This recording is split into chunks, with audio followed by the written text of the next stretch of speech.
যদি কোনো নিকট আত্মীয় আসে তা বলে যে খেয়ে এসেছেন না বাসায় গিয়ে খাবেন, মানে অর্থাৎ ব্যক্তিগতভাবে যে বিষয়টা, এটা কিন্তু আসলে রাষ্ট্রের সাথেও এটা করে, তারা এত স্বার্থপর তাদের সুবিধার জন্য। তাই ভারতকে আমাদের গুরুত্ব দেওয়া কোনো বিষয় ঠিক হবে না। আমি কিন্তু পিছপা হইনি, আমরা প্রত্যেকটা জায়গায় আগ্রহের সাথে গেছি এবং সবসময় চেষ্টা করেছি কি করা যায়। এই জন্য আপনার সেইখানে কিন্তু এটা সত্য যে তারা আন্দোলন করার পর এই সমন্বয়কদের মধ্যে অনেক সমস্যা হয়ে গেল। এই কথাটাই আমি একমত যে আল্লাহর নাম লইয়া যদি এই কাজ দেখা মানুষ ভোট দেয় তাদের কর্মকাণ্ড, তাইলে এই এই সারজিৎরা এবং নাহিদরা আমার মনে হয় বাংলাদেশে ভোট পাওয়ারই কথা না। তাই আমি বলতে চাচ্ছি গুজবের কথাটা যেটা বললাম, যে আপনারা জানেন যে বাংলাদেশের ভালো একজন বন্ধু হচ্ছে চায়না। সেই চায়না স্পেশাল বিমান পাঠিয়ে আমাদের মাননীয় প্রধান উপদেষ্টা নোবেল বিজয়ী ডক্টর ইউনূস সাহেবকে নিবেন এবং এরকম আমরা শুনেছি। তার চাইতেও বড় কথা, সেই দেশে অনেক সম্মান দিবে তাকে, ইতিমধ্যে সেখানে অনেক প্রচার হচ্ছে। সেইখানে আজকে এটা নিয়েও একটা হতে পারে যে এটা একটু বাধাপ্রাপ্ত হোক, যাতে না যেতে পারে, এরকম একটা হতে পারে। আপনারা জানেন যে ইতিমধ্যে আমাদের আমেরিকার যুক্তরাষ্ট্রের ডেপুটি কমান্ডার লেফটেন্যান্ট জেনারেল ওই দেশের যিনি আমাদের এই প্রশান্ত মহাসাগরীয় অঞ্চলের দায়িত্বে আছেন, তিনি আসতেছেন, জোয়েল বি বোয়েলে। উনি এই বাংলাদেশে বোঝায় এসে গেছে, সাথে দেখা করবেন।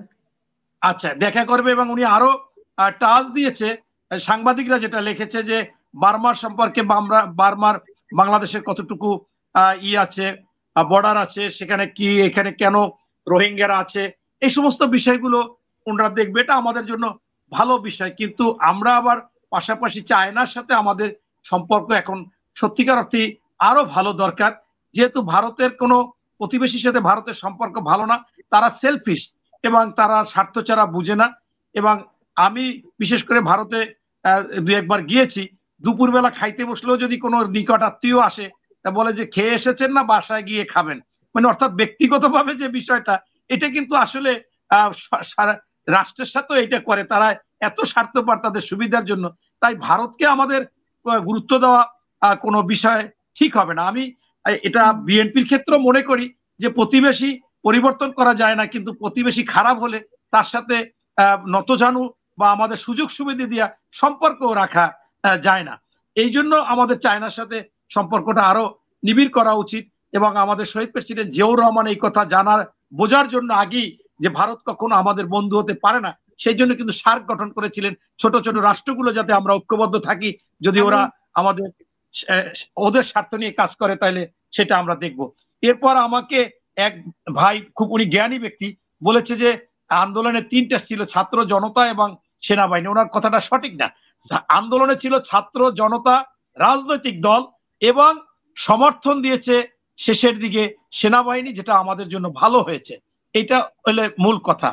এরপর হচ্ছে যে আপনার ওই যে আমার ভিসি স্যার উনি বলেছে ভাতের হোটেলের কথা, সেখানে আমাদের মোস্তাফিজ সাহেব একটু দিয়েছে। আমি আপনাকে স্পষ্টভাবে জানিয়ে দিতে চাই যে আমি তো আন্দোলনে ছিলাম। ভাতের হোটেলে আসলে ভাত পোলাও মাংস খাওয়ায়নি, সেখানে তাদেরকে টর্চারও করেছে, সে নমুনা আছে। তা সেখানে করে খাওয়ানোর পরে তাদের একটা ফর্দ ধরিয়ে দিয়েছে। ফর্দতে ওনারা সেখানে বলেছে যে আমাদের আন্দোলন ছিল কোঠা আন্দোলন, সেটা পূরণ হয়েছে, এখন আমরা আন্দোলন করা মানে রাষ্ট্রদ্রোহী কাজ করা। পাশাপাশি পরবর্তীতে যখন মন্ত্রীদের সাথে এসে আলাপ আলোচনা সংলাপ করলো, তখনই আমাদের ভারপ্রাপ্ত চেয়ারম্যান মহোদয় তারেক রহমান প্রত্যেকটা ইউনিভার্সিটি, প্রত্যেকটা কলেজ, টিচারদের সাথে এখন ভাইরাল পাবেন অনেকগুলো, এবং আমাদের সাথেও কথা বলেছেন। এমনকি এই গণ অধিকার পরিষদের নুরুর সাথে, তারেকের সাথে কথা বলেছেন।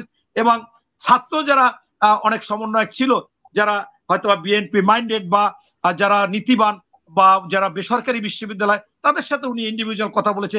দিন রাত মনে করেন 2 ঘন্টা ঘুমাইছে, আমরা জানি। উনি এর সাথে ওর সাথে কথা বলতেই রয়েছে যে এটা করা উচিত, আমাদের তো এক দফা আন্দোলন, আমাদের এক দফা আন্দোলন করতে হবে, শেখ হাসিনার পতন হয়ে যাবে, এই কথা অন্যায় রাখবে না উনি। এরকম কিছু কিছু কিছু কিছু বিষয় দিয়ে আপনার দেখেছেন যে ঢাকা বিশ্ববিদ্যালয় মামুন সাহেবের সাথে কথা বলেছে, জাহাঙ্গীরনগর বিশ্ববিদ্যালয় জগন্নাথ, এরকম অনেকের সাথে কথা বলে এই আন্দোলনটাকে চাঙ্গা রেখেছে।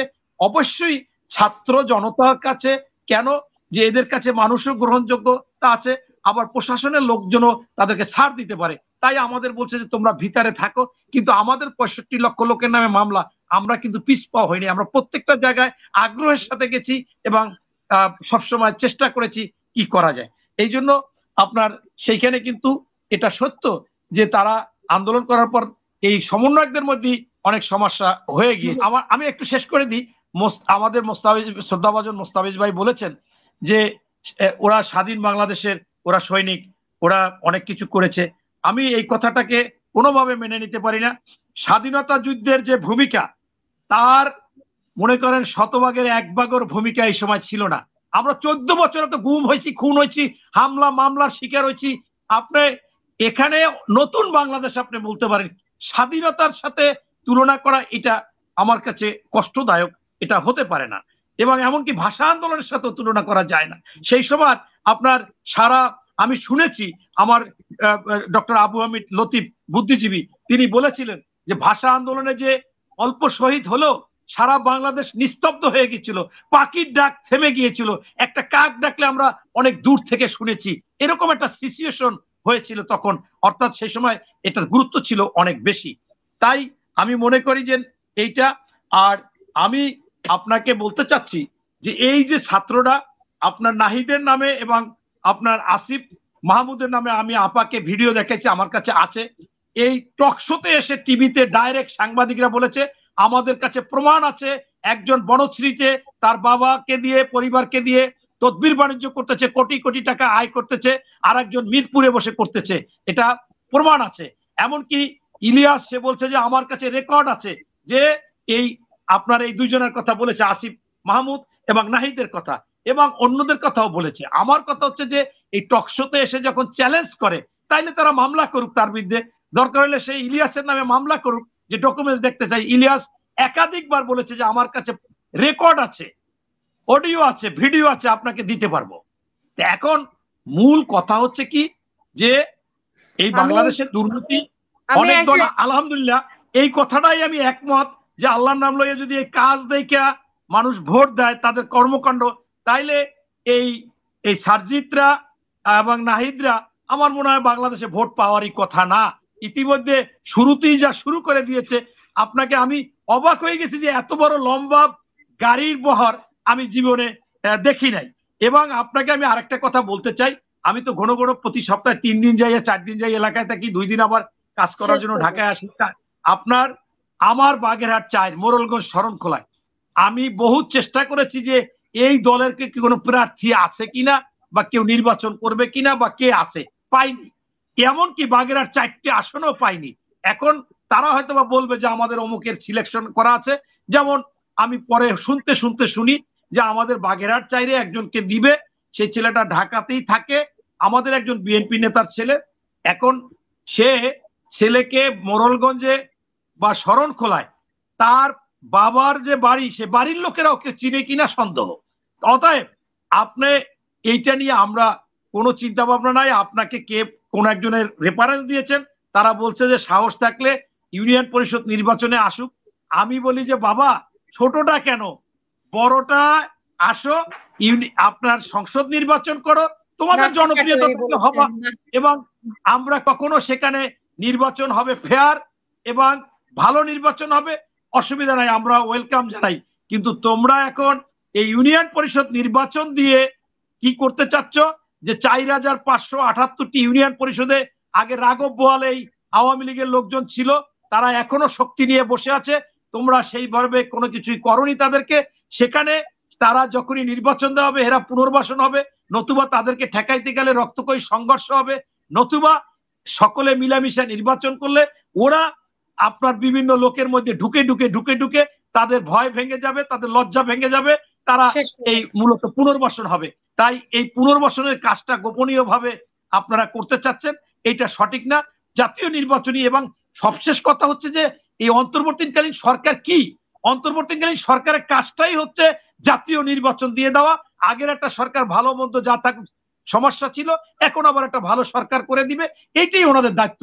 তাই আমি আপনার মাধ্যমে আমাদের স্বনামধন্য নোবেল বিজয়ী ডক্টর মোহাম্মদ ইউনূস সাহেবকে আবেদন জানাবো যে আপনি ইতিহাস গড়ুন, আমরা দেখেছিলাম 9 বছরের যানজট বা সবকিছু শেষ করে দিয়েছিল 90 দিনে বিচারপতি শাহাবুদ্দিন সাহেব, সারা বাংলাদেশে নিরপেক্ষ করে দিয়েছিল এই 90 দিনে, এবং একটা ফেয়ার নির্বাচন ছিল, বিশ্বের মধ্যে একটা ভালো নির্বাচন হয়েছিল।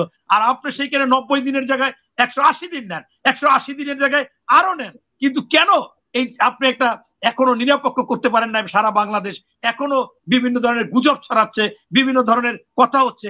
এটা একটাই কারণ, আপনি নির্বাচনী রোডম্যাপ দেননি, আপনি বিভিন্ন ধরনের কথা বলেছেন, আপনি সেই ক্ষেত্রে জনগণের কাছেও অনেক বিতর্কিত হয়ে আসছেন, নিরপেক্ষতা হারিয়েছেন মনে হয়। তাই সেখান থেকে আপনি ফিরে আসার জন্য জাতীয় নির্বাচন দিন, এটাই আপনার কাছে সবিনয় আবেদন। আমাদের সম্মানিত লেফটেন্যান্ট কর্নেল অবসরপ্রাপ্ত মোস্তাফিজ ভাই বলেছে যে আজকে মিডিয়া ওয়াকারের পক্ষে কাজ করতেছে এবং ওদের বিপক্ষে কাজ করতেছে। আসলে কথাটা সেটা না, কথাটা হচ্ছে যে আমাদের বিপক্ষে কাজ করতেছে, এই নতুন দলের পক্ষে কাজ করতেছে। একটা উদাহরণ আপনাকে দিচ্ছি, আসিয়া যেদিন ধর্ষিত হয় সেই দিন থেকে তারেক রহমান সার্বক্ষণিক খোঁজ খবর নিয়েছে, কথা বলেছে, তাদের পাশে আমাদের বিএনপির লোক দাঁড় করে রেখেছে, রবিউল ইসলাম সার্বক্ষণিক ছিল। মৃত্যু হওয়ার পরে তার যে খাটিয়া 3 জন আর্মি পিছনে, সামনে আমাদের সেই রবিউল ধরেছে, অথচ সকল মিডিয়ায় প্রচার করেছে একদিনের জন্য আসিয়াকে এই নাগরিক কমিটির কেউ দেখতে যায়নি, শুধু মারা যাওয়ার পর দেখতে গেছে। সেইখানে সকলে নিউজ করেছে যে এই আসিয়ার মরাদের যে কফিনের মানে খাটটা এই সার্জিদের ঘাড়ে, কি একটা মনে করেন প্রচার, এবং আমাদের বিএনপির কথা কিছু বললই না। এমনকি ওরা হেলিকপ্টার করে সেই জানাজায় চলে গেল, আর আমাদের লোকেরা মোটামুটি গাড়ি করে সেখানে গেল। তাই এটা আসলে আজকে কি হচ্ছে আমরা দেখতেছি যে সাংবাদিকরাও এই নতুন পার্টির, কারণ সরকার যেদিকে থাকবে সেই দিকেই তারা থাকবে। এটা আমার কাছে আপনি উদাহরণ স্বরূপ একটা প্রমাণ সহ আমি দেখাইলাম। ধন্যবাদ।